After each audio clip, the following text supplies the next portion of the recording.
రాక్షస ప్రేమ part 177. Phone ring అవుతుంది కదా, లిఫ్ట్ చేయి అంటూ ఆమె దగ్గరకు వస్తాడు రియాన్. విక్రాంత్ ఈ టైంలో కాల్ చేశాడు ఏంటి, ఇప్పుడు పెద్ద గొడవే అవుతుంది. రియాన్ని అర్జెంట్గా ఇక్కడి నుంచి పంపాలి అని టెన్షన్ పడుతుంది విన్నీ భయపడడం చూసి, ఏమైంది, ఎందుకు భయపడుతున్నావని అడుగుతాడు. ఫోన్ రింగ్ అయితే ఎవరైనా భయపడతారా అంటూ తన ఫోన్ లాక్కుంటాడు. రియాన్ అమ్మ వాళ్ళు వచ్చినట్టున్నారు, సౌండ్ వస్తుంది, ఒకసారి చూడు అంటుంది విన్నీ. అవునా, నాకు వెహికల్ వచ్చిన సౌండ్ ఏం వినిపించడం లేదు అంటాడు. వెళ్ళి ఒకసారి కన్ఫర్మ్ చేసుకొనిరా, మనిద్దరం క్లోజ్గా ఉండడం వాళ్ళు చూస్తే బాగోదు అంటుంది. సరే అంటూ వెళ్తాడు రియాన్ బయటకు. విన్నీ కాల్ లిఫ్ట్ చేసి, విక్రాంత్ నేను తర్వాత కాల్ చేస్తాను, అమ్మ వాళ్ళు షాపింగ్కి వెళ్ళి ఇప్పుడే వచ్చారు అని కాల్ కట్ చేస్తుంది. రియాన్ బయటకు వెళ్ళి చూసి వచ్చి ఎవరూ లేరు అని చెబుతాడు. నాకు అమ్మ వాయిస్లా వినిపించింది, అందుకే భయం వేసి టెన్షన్ పడుతున్నా అంది విన్నీ. నేను ఇంకా ఫోన్ కాల్కి భయపడుతున్నావేమో అనుకున్నా అంటాడు రియాన్. ఫోన్ కాల్కి ఎవరైనా భయపడతారా అంటూ కవర్ చేస్తుంది విన్నీ. నువ్వు బాగానే ఉన్నావా, నాకు ఈ మధ్య నిన్ను చూస్తే మంచిగా అనిపించడం లేదు అని అడుగుతాడు. ఎందుకు అలా అడుగుతున్నావు అని మళ్ళీ టెన్షన్ పడుతుంది విన్నీ. ఇదిగో మాట్లాడితే టెన్షన్ పడుతున్నావు, ఏమైంది అసలు అన్నాడు రియాన్. ఏముంది, డాడీ కానీ అమ్మ కానీ వస్తే బాగోదని బాధ అంది. మనిద్దరం జస్ట్ క్యాజువల్గా మాట్లాడుకుంటున్నాం, నువ్వేం నా ఒళ్ళో కూర్చోలా, ఎందుకంత భయం అన్నాడు రియాన్. సరే, నీకు అంత భయంగా అనిపిస్తే ఇప్పుడు ఇక్కడి నుంచి వెళ్ళిపోతాను అంటూ రియాన్ వెళుతుంటే, సారీ భయపడ్ను, ఇక్కడే కూర్చో అంటుంది విన్నీ. కాలేజ్లో ఎవరైనా ఏడిపిస్తున్నారా, ఏమీ ప్రాబ్లం లేదు కానీ గుచ్చి అడుగుతాడు విన్నీని. ఏదైనా ఉంటే నీకు చెప్పకుండా ఉంటానా అంటూ రియాన్ చేతిలో చెయ్యి పెడుతుంది. నువ్వు ఏ విషయమైనా నాతో షేర్ చేసుకుంటావు అని అనుకుంటున్నా. నీకు నేను, అత్తయ్య, మామయ్య అందరం ఉన్నాం. నువ్వు ఎప్పుడు ఒంటరిదానివి కాదు, గుర్తుంచుకో విన్ని. మగవాళ్లతో చెప్పుకోలేనివి ఏమైనా ఉంటే ఆడవాళ్లతో చెప్పుకో అంటాడు రియాన్. ఏంటి రియాన్ అలా అంటావు, మనిద్దరం ఒకటే అయినప్పుడు జెండర్ తేడా ఎందుకు వస్తుంది అంటుంది. కానీ సంథింగ్ ఈజ్ రాంగ్, నాకు మంచిగా అనిపించడం లేదు విన్నీ. ప్లీజ్ ఈ రోజు నుండి చూడు, నేను నవ్వుతూనే ఉంటాను, కానీ నాకు ఒక మాట ఇవ్వు రియాన్ అంది విన్నీ. మనిద్దరం ప్రేమించుకుంటున్న విషయం అప్పుడే ఎవరికి చెప్పకూడదు, కాలేజ్లో మనిద్దరం క్లోజ్గా ఉండకూడదు. ఎందుకు ఇలాంటి రూల్స్ పెడుతున్నావు, ఇలాంటివి మాట్లాడితేనే నాకు కోపం వస్తుంది అన్నాడు రియాన్. అర్థం చేసుకో రియాన్, మనిద్దరి పర్సనల్ అందరూ మాట్లాడుకోవడం నాకు ఇష్టం లేదు. మనిద్దరి విషయం ఎవరికీ తెలియనివ్వకుండా ఉండడం నాకు ఓకే, బట్ నాతో మాట్లాడొద్దు కాలేజ్లో అంటే మాత్రం ఊరుకోని విన్ని అన్నాడు రియాన్. అండ్ నువ్వు ఆ విక్రాంత్తో మాట్లాడడం మానేస్తే బెస్ట్ అనిపిస్తుంది. నువ్వు చెప్పినట్టు ఫస్ట్లోనే వాడితో మాట్లాడకుండా ఉంటే బాగుండేది. ఈరోజు ఇంతలా బాధపడాల్సి వచ్చేది కాదు అనుకుంది మనసులో విన్నీ. ఏం ఆలోచిస్తున్నా, కొంచెం సేపు ఏం మాట్లాడకుండా సైలెంట్గా ఉండు, నీ ఒడిలో పడుకోవాలని ఉంది అంటుంది రియాన్ని. సరే ఇలా రా అంటూ హక్ చేసుకుంటాడు రియాన్ కౌగిలిలో మునిగిపోయి విక్రాంత్ని మర్చిపోయి హ్యాపీగా కళ్ళు మూసుకుంటుంది విన్నీ. ఆమె వెన్ను నిమురుతూ ఐ లవ్ యూ బంగారం అంటాడు.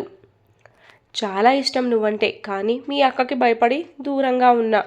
ఆ దెయ్యం ఏం చేస్తుందో ఏంటో, దానికి నేను గుర్తు రావడం లేదేమో అనుకుంటాడు రియాన్. ఇద్దరు ఒకరి గురించిన ఆలోచనల్లో ఒకరు ఉండడం వల్ల కార్ హార్న్ సౌండ్ కూడా వినిపించదు వాళ్ళకి. వేగా, సాధిక ఇద్దరూ మాట్లాడుకుంటూ లోపలికి వచ్చేస్తారు. వాళ్ళిద్దరినీ అలా చూసి వేగా సైడ్ స్మైల్ చేస్తే సాధిక మాత్రం గుర్రుగా చూస్తుంది. వీడికి ఎన్నిసార్లు చెప్పినా బుద్ధి రాదు, దాని వెనకనే తిరుగుతాడు అనుకుంటుంది సాది. రియాన్ ఏం చేస్తున్నారు మీరు అని పెద్దగా అరుస్తుంది సాధిక వాయిస్ వినగానే ఉలిక్కిపడి లేస్తుంది విన్నీ. వేగా మాత్రం అవన్నీ పట్టించుకోనట్టుగా అక్కడి నుంచి వెళ్ళిపోతుంది. వేగా ఏదైనా అంటే విన్నీ అంతగా ఫీల్ అయ్యేది కాదు, కానీ తను మౌనంగా వెళ్ళిపోయేసరికి టెన్షన్ పడుతుంది. అమ్మమ్మ ఇద్దరిని తప్పుగా అర్థం చేసుకుందా, ఇప్పుడు ఆంటీ రియాన్ని ఏమంటుందో అని టెన్షన్ పడుతుంది. రియాన్కి ఆమె టెన్షన్ అర్థమై, ఏం భయపడకు నేను ఉన్నా అంటూ విన్నీ చేతులు పట్టుకుంటాడు. అది చూశాక సాది కోపం ఇంకా ఎక్కువ అవుతుంది. రియాన్ అని గట్టిగా అరుస్తుంది.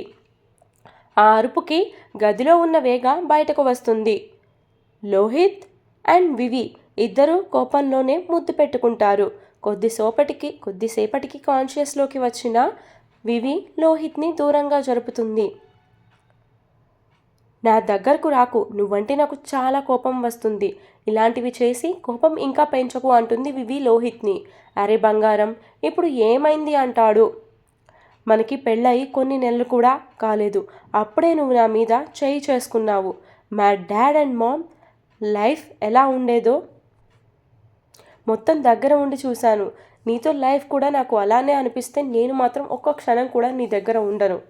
ఈరోజు నువ్వు నన్ను చాలా హర్ట్ చేసావంటూ ఏడ్చేస్తుంది విన్నీ. సారీ, నేను కావాలని చేయలేదు. మమ్మీని కొట్టేసరికి నాకు కోపం వచ్చింది. నీకు నాకు పెళ్ళయింది. మనం లైఫ్లో ముందుకు వెళ్ళాలంటే ఏం చేయాలో మనిద్దరం ఆలోచించుకుంటాం. ప్రతిదానికి మీ అమ్మ మధ్యలో వస్తే నేను మాత్రం అరవకుండా ఉంటానా అంటుంది వివేదిత. పెద్దవాళ్ళు చెప్తారు వివి, మనం వాటిని వింటే వినాలి, లేకపోతే లేదు. అంతేకాని అలా అందరి ముందు తనని తిట్టిస్తారా అని అడుగుతాడు. లోహిత్, నువ్వేం చెప్పినా నేను వినే పొజిషన్లో అయితే లేను. నన్ను ఇంకా ఇరిటేట్ చేశావనుకో ఇప్పుడే ఇక్కడి నుంచి వెళ్ళిపోతా అంటుంది. ఏంటే బెదిరిస్తున్నావు అంటూ కోపంగా ఆమె మీదకు వెళ్తూ మళ్ళీ ఆగిపోతాడు లోహిత్. ఏంటి నేను ఇలా చేస్తున్నా, దానికి కోపం వస్తే ఇంటి నుంచి వెళ్ళిపోతుంది. అప్పుడు డాడీ పగలానే మిగిలిపోతుంది. లేదు, నేను ఇలా చేయకూడదు అనుకుంటాడు లోహిత్ మనసులో. కొట్టిన దానికి సంజాయిషి ఇవ్వకపోగా మళ్ళీ కొట్టడానికి ముందుకు వస్తావా? అమ్మా నాన్నని కాదనుకొని పెళ్లి చేసుకున్నాను కదా, ఇలాంటివి నాకు జరగాల్సిందే అంటుంది వివేదిత. అయినా నా లైఫ్ ఎప్పుడు బాగుందిలే. చిన్నప్పుడు వాళ్ళు నన్ను సరిగ్గా పట్టించుకోలేదు, ఇప్పుడు నువ్వు కూడా నన్ను ఇలానే కుట్టేస్తున్నావు. గుడ్, చాలా బాగుంది నా లైఫ్ అనుకుంటూ బాధగా అక్కడి నుంచి వెళ్ళిపోతుంది. వివి కోపంగా తన రూమ్ నుంచి బయటకు వచ్చేయడం దివ్య చూస్తుంది. ఏమైంది, ఎందుకు వివి బాధగా కనిపిస్తుంది? డిన్నర్ చేయడానికి కూడా రాలేదు అనుకుంది. ఇద్దరి మధ్య ఏదైనా జరిగి ఉంటుందా అని ఆలోచిస్తుంది దివ్య. అమ్మ నాన్నని కాదనుకొని మరీ నా కొడుకు కోసం వచ్చింది. మా కోడల్ని నేను అలా ఒంటరిగా వదిలేయలేను అనుకుంటూ దివ్య ఆమె దగ్గరకు వెళ్తుంది. దివ్యను చూడగానే వివి కోపం ఇంకా పెరుగుతుంది. అమ్మ వివి, ఈ టైంలో నిద్రపోకుండా బయటకు ఎందుకు వచ్చావు? చూస్తుంటే చాలా అప్సెట్గా కనిపిస్తున్నావు, ఏమైంది అని అడుగుతుంది. మీరు నాకు ఎంత దూరంగా ఉంటే నా లైఫ్ అంత బాగుంటుంది అత్తయ్య. మీకు మొదటి నుంచి చెప్తూనే ఉన్నా. అయినా సరే మీరు మా ఇద్దరి మ్యాటర్లో ఇంటర్ఫియర్ అవ్వారు. దానివల్లే మీ కొడుకు నన్ను కొట్టాడు అంటుంది కోపంగా. వాటని కోపంగా లోహిత్ దగ్గరికి వెళ్తుంది దివ్య. ఈవిడేంటి అంత కోపంగా వెళ్తుంది, ఎక్కడికి వెళ్తుంది అని ఆమె వెనకనే వెళుతుంది వివేదిత కూడా. లోహిత్ వివి చేసిన గోలకి తల పట్టుకొని కూర్చుంటాడు. దీనికి పొగరు బలుపు అని తెలుసు కానీ మరీ ఇంత ఎక్కువ అని తెలియదు. దీన్ని మా బెనిఫిట్ కోసం పెళ్లి చేసుకున్నాను, కానీ నార్మల్గా అయితే దీన్ని పెళ్లి చేసుకోవడానికి ఎవడూ ముందుకు రాడు అనుకుంటాడు లోహిత్. లోహిత్ అంటూ కోపంగా అరుస్తూ లోపలికి వస్తుంది దివ్య. ఏంటి మమ్మీ అంటూ ఇప్పటి వరకు తన భార్య మీద ఉన్న కోపాన్ని మొత్తం వదిలేసి ఎంతో సంతోషంగా అమ్మ ముందుకు వెళ్తాడు. ఏంటా అంటూ లాగిపెట్టి ఒకటి పీకుతుంది లోహిత్ని అలా కొడుతుందని ఎక్స్పెక్ట్ చేయని వివి షాక్ అవుతుంది. నా లోహిత్ని ఈవిడ కొట్టడం ఏంటి, తల్లి అయితే మాత్రం కొట్టాలా అని కోపంగా లోపలికి వెళ్తుంది. అత్తయ్య, మీరు ఎందుకు నా భర్తని కొట్టారు అని అడుగుతుంది కోపంగా. దివ్య నవ్వుతూ లోహిత్ని చూసి, చూసావా నీ భార్య ఏమంటుందో, ఇప్పటి వరకు నీ మీద కోపంగా ఉంది, ఇప్పుడు నిన్ను నేను కొట్టేసరికి నీకోసం ఎలా ఫైట్ చేస్తుందో. తను అన్నీ వదులుకొని నీకోసం ఆ ఇంటి నుంచి ఈ ఇంటికి వచ్చింది, అది గుర్తుపెట్టుకో లోహిత్. తనని మహారాణిలా చూసుకోకపోయినా పర్లేదు, మనిషిలా చూసుకో. నువ్వు కూడా మీ నాన్నలాగే తయారయ్యావా ఏంటి? మీ నాన్న నన్ను కొట్టినట్టు నువ్వు కూడా దీన్ని కొట్టి హింసిద్దాం అనుకుంటున్నావా? మా అత్తయ్య బాగానే ఓవర్ చేస్తుంది. మావయ్య గారు చాలా మంచివారు, ఈమెకి నోటి దూల ఎక్కువ, అందుకే అప్పుడప్పుడు అలా కొడతారేమో అనుకుంది వివి మనసులో దివ్య మాటలు విన్న తరువాత. లోహిత్ మాత్రం కోపంగా చూస్తాడు వివిని. నీ వల్ల ఈరోజు మా అమ్మ నన్ను కొట్టింది, నిన్ను ఊరికే వదలను అనుకుంటాడు మనసులో. ఏమైంది సాధిక, ఎందుకు అలా అరుస్తున్నావంటూ వేగా గదిలో నుంచి బయటకు వస్తుంది. చూడు నా కొడుకు నీ కూతురు చేతిని ఎలా పట్టుకున్నాడు అంటూ కోపంగా చూస్తుంది. రియాన్ ఏంటి విషయం అని అడుగుతుంది వేగ. అత్త మీరు బయటకు వెళ్ళిన తర్వాత విన్ని ఎందుకో భయంగా ఉంది అంటూ ఏడుస్తుంది. ఏం కాదు అమ్మ వాళ్ళు త్వరగానే వచ్చేస్తారు అని నేను నచ్చచెప్తున్నాను. అయినా సరే విన్ని కంగారు తగ్గలేదు. దేన్నైనా చూసి భయపడిందేమో. ఇప్పటి వరకు చాలా భయంతో వణికిపోయింది. ఇప్పుడే కొంచెం రిలాక్స్ అయ్యి నా ఒడిలో పడుకుంది. మీరు అలా సడన్గా వచ్చేసరికి తప్పుగా అర్థం చేసుకున్నారేమో అని విన్ని భయపడుతుంది. ఏం భయపడకు నేను చెప్తాను అని చెప్పేసి తన చేతిని పట్టుకున్నాను. దానికే అమ్మ మా ఇద్దరిని చాలా తప్పుగా అనుకుంటుంది.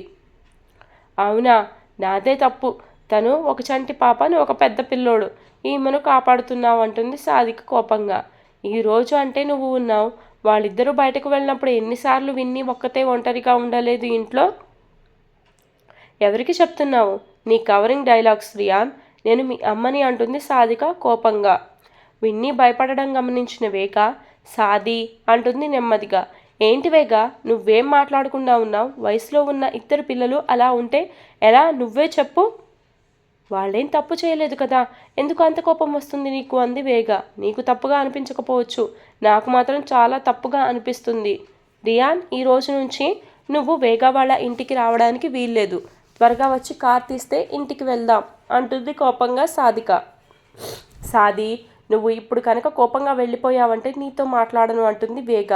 నువ్వేదైనా చేసుకో, నేను మాత్రం నా కొడుకుని ఇక్కడికి రానివ్వను అని ఫాస్ట్గా వెళ్ళిపోతుంది. మామ్, చిన్న విషయానికి ఎందుకు నువ్వు ఇంత డ్రామా ప్లే చేస్తున్నావని అన్నాడు రియాన్.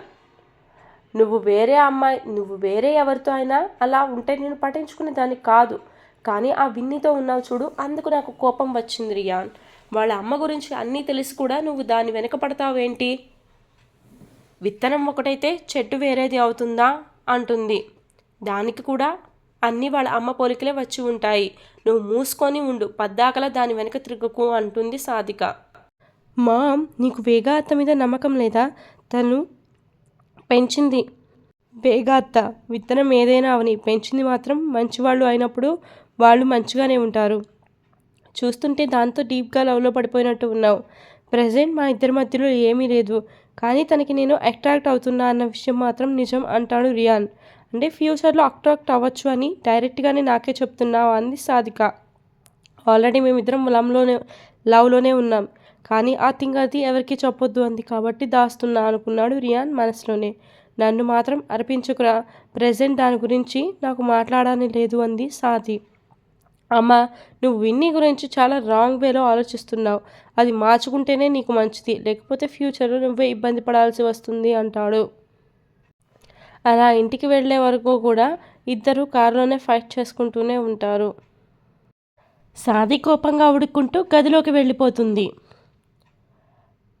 ఎంతో హ్యాపీగా షాపింగ్ అని వెళ్ళిన మీ మమ్మీ ఏంట్రా అలా ఉంది అని అడుగుతాడు నీరజ్ రియాన్ని.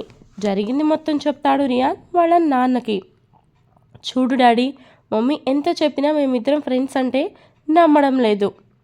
నేను కూడా నమ్మడం లేదు. ఓరే, నాకెందుకురా అబద్ధాలు చెప్తావు? నేను మీ డాడీని అంటాడు రియాన్ని చూసి నీరజ్. సరే డాడ్, నువ్వేనా నన్ను అర్థం చేసుకుంటావు అనుకుంటున్నాను. నేను విన్నీని లవ్ చేస్తున్నాను. తను కూడా నా లవ్ని యాక్సెప్ట్ చేసింది. వేగ అత్తకి కూడా తెలుసు. ఒప్పించుకోవాల్సింది మీ మమ్మీని, నన్ను కాదు అని ఎప్పుడో చెప్పింది నాతో వేగ అత్త. సో నువ్వేం చేస్తావో నాకు తెలియదు. మమ్మీ విన్నీ విషయంలో చాలా పాజిటివ్గా ఉండాలి అంటాడు. మీ ఇద్దరు ప్రేమించుకోవడం ఏంటి? మా ఇద్దరు మీ మమ్మీని నేను బతిమలాడడం ఏంటి? సాదిక గారి గురించి నీకు తెలియదు రోయ్. నాకు చుక్కలు చూపించింది దాని వెనక పడినప్పుడు. ఎప్పుడైతే దాని వెనక ఫాలో అవుతూ ఉన్నానో అప్పటి నుంచి నా నోరు మూసుకొని ఉండడం తప్ప నేను ఏమీ చేయలేకపోతున్నాను. లాస్ట్ వర్డ్స్కి సాదిక వాళ్ళ దగ్గరకు వస్తుంది. ఏమంటున్నారు మీరు నా కొడుకుతో? మర్చిపోయారేమో, పెళ్లి చేసుకున్న కొత్తలో నన్ను టార్చర్ పెట్టారు మీరు అంటుంది సాదిక. మహా అయితే అప్పుడు కొన్ని నెలలు నేను నిన్ను టార్చర్ పెట్టి ఉంటాను, కానీ 25 ఏళ్ల నుంచి నేను పడుతూనే ఉన్నాను కదా అంటాడు నీరజ్. మనకి పెళ్ళయి ఇంకా 25 ఏళ్ళు అవ్వలేదు అంది సాదిక. అసలు మన పెళ్లి డేట్ ఎప్పుడో నీకు గుర్తుందా చెప్పు అంటుంది సాది. ఇదిగో రియాన్, మీ మమ్మీతో ఇలా ఉంటుంది. ఎప్పుడో పెళ్లి జరిగితే ఇప్పుడు అడుగుతుంది ఆ డేట్ని. 25 అయిందో 20 అయిందో ఎప్పుడో జరిగిన దాన్ని ఎలా గుర్తు తెచ్చుకుంటాం అన్నాడు లోహిత్. నేనంటే ప్రాణం, నా కోసం ఏదైనా చేస్తానని మందు తాగుతూ కూర్చున్నారు కొన్ని నెలల వరకు ఇంట్లో. అప్పుడు నేను చేసిన మిస్టేక్ అదేనేమో అని ఇప్పటి వరకు బాధపడుతున్నాను అంటూ ఫాస్ట్గా అక్కడి నుంచి వెళ్ళిపోతుంది. రియాన్ వాళ్ళిద్దరి గొడవ చూసి ఫుల్గా నవ్వుకుంటాడు. ఏంట్రా నవ్వుతున్నావు, ఇదంతా నీ వల్లే అని కోపంగా చూస్తుంది. నా దగ్గర నుంచి వెళ్ళి మమ్మీ, నాకు కోపం తెప్పించుకు అంటాడు రియాన్. అంతేలే, అవన్నీ మాయపట్టింది నీకు, అందుకే కన్న తల్లిని అలా అంటున్నావు అంటూ దొంగ ఏడుపు ఏడుస్తుంది సాధిక. మా అమ్మ నిజంగానే చాలా పెద్ద డ్రామా క్వీన్. మా డాడీ చెప్పినట్టు విన్నీ అక్కడ ఎంత టెన్షన్ పడుతుందో ఏంటో. ముందు దాంతో కాల్ మాట్లాడాలి అని సాధికని పట్టించుకోకుండా అక్కడి నుంచి వెళ్ళిపోతాడు రియాన్ వాళ్ళు వెనుపల్లి తర్వాత అలానే ఉంటుంది విన్నీ. మా ఇద్దరి మధ్య రిలేషన్షిప్ ఇప్పుడు అమ్మకి చెప్పాలా వద్దా? లేదు, ఇప్పుడే చెప్తే అమ్మ వద్దంటుందో ఓకే అంటుందో తెలియదు. అదీ కాక నాకు ఆ విక్రాంత్ తలనొప్పి కూడా ఉంది. ఈ మధ్యలో అక్క విషయంలో చాలా జరిగింది. ఇప్పుడు నేను కూడా అలానే చేస్తున్నా అని తెలిస్తే చాలా ఫీల్ అవుతారు వీళ్ళు. లేదు, నేను ఇప్పుడే చెప్పకూడదు మా ఇద్దరి విషయం అనుకుంది విన్నీ. వేగాతో ఏదో ఒకటి చెప్దామని మాట్లాడబోతుంటే అప్పుడే విరాజ్ లోపలికి వస్తాడు. ఏంటి, మీ ఇద్దరు పెళ్లి చూపులు చేసుకుంటున్నారా, అలా నుంచొని ఉన్నారు అంటాడు విరాజ్ వాళ్ళిద్దరిని చూసి. ఏం లేదు డాడ్ అంటూ భయంగా వెళ్ళిపోతుంది అక్కడి నుంచి విన్నీ. ఏమైంది వేగ అంటాడు ఆమె భుజం మీద చెయ్యి వేసి. ఎందుకో ఆ క్షణం వేగాకి చాలా బాధగా అనిపించింది. విరాజ్ భుజం మీద వాలి ఏడవడం మొదలు పెడుతుంది వేగ. ఇదేం బాలేదు, ఏమైంది అంటే ఏడుస్తారా అని చిలిపిగా చూస్తాడు. ఏం చేస్తున్నావు విరాజ్, నేను ఉన్న సిచ్యువేషన్ ఏంటి, నువ్వు చూసే చూపేంటి అంటుంది కోపంగా. వేగ ఐ లవ్ యూనే, ఇంకా చాలు, విన్నీ వింటే బాగోదు అంటుంది వేగ మురిసిపోతూ. ఇదిగో నువ్విలానే ఎప్పుడు నవ్వుతూ ఉండాలి అంటాడు వేగ నుదుటిన కిస్ ఇస్తూ విరాజ్. ఈరోజు నీ వల్ల మా మమ్మీ నన్ను కొట్టింది, నిన్ను ఊరికనే వదలను అనుకున్నాడు లోహిత్ మనసులో. లోహిత్, ఇంకెప్పుడు కూడా నువ్వు తనతో అలా ప్రవర్తించడానికి వీల్లేదు అని గట్టిగా చెప్పింది దివ్య. అలానే మామ్ అంటూ కోపంగా అక్కడి నుంచి వెళ్ళిపోతాడు. ఎందుకో ఆ క్షణం వాళ్ళిద్దరికీ ప్రైవసీ ఇవ్వడం మంచిది అని దివ్య అక్కడి నుంచి వెళ్ళిపోతుంది. ఇప్పటికే లోహిత్ రూమ్ నుంచి బయటకు వచ్చేసరికి ఈ టైంలో ఎక్కడికి వెళ్తున్నావు అంటుంది కోపంగా. తమరు కొట్టారుగా, మనసు ప్రశాంతంగా మార్చుకుందామని వెళ్తున్నాను అంటాడు లోహిత్. నేను తల్లినిరా, తల్లి కొడితేనే నీకు అంత బాధగా ఉంటే భార్యని భర్త కొడితే ఇంకా ఎంత బాధగా ఉంటుందో ఆలోచించు అంది.